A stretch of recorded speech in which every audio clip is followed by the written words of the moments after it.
आज तो मैंने बहुत बड़ी गलती कर दी इस राइड में बैठ के।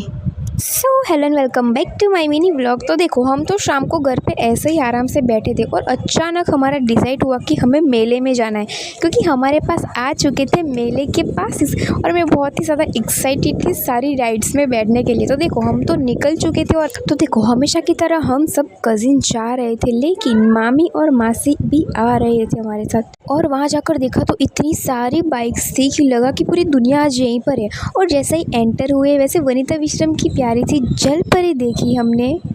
के बाद हम चले गए मिनी कश्मीर में, और ये है वनिता विश्रम का सस्ता बर्फ जो रुई से बना था, और एक छोटे बच्चे की चप्पल भी अंदर गिर चुकी थी। और मैं तो चकडोल की ये पहली झलक देखकर इतनी ज़्यादा खुश हो चुकी थी, क्योंकि मुझे इतना ज़्यादा बैठने का मन कर रहा था उसमें। और वहाँ इतनी प्यारी प्यारी तो इतनी क्यूट सी चीज़ें मिल रही थी कि लगा कि मैं सब कुछ खरीद लूँ वहाँ से।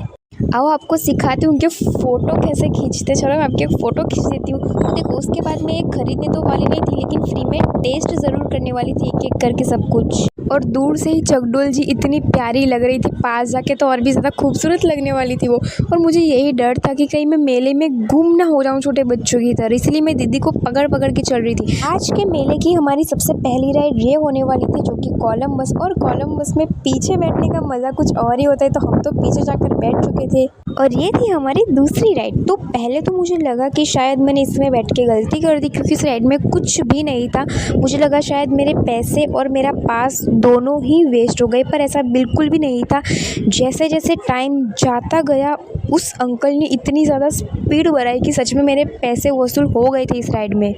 और ये थी हमारी थर्ड राइड, जो कि मेले की सबसे फ़नी वाली राइड होने वाली थी। जैसे ही पहले हम बैठे, वैसे तो धीरे धीरे घूमना शुरू हुआ, लेकिन जैसे ही उसने अपनी स्पीड बढ़ाई, हम सब हवा में जा चुके थे।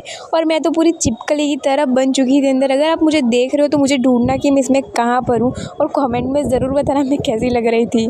अब आती है सबसे मुश्किल वाली राइड की, जो कि मुझे उसमें बैठना ही था किसी भी कीमत पर।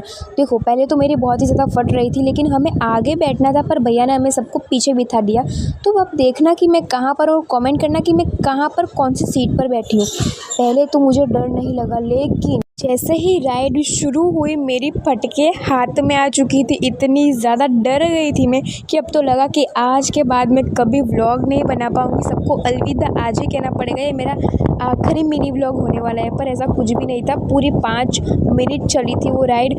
मैं सोच रही हूँ कि कब भैया बंद करेंगे राइड को, कब मैं निकलूँगी। और राइड के बाद का रिएक्शन मेरा कुछ ऐसा था, लेकिन जो कुछ भी हो, मज़ा तो बहुत ही आ गया हमें। तो अभी चलते हैं घर, तो मिलते हैं कल के व्लॉग में।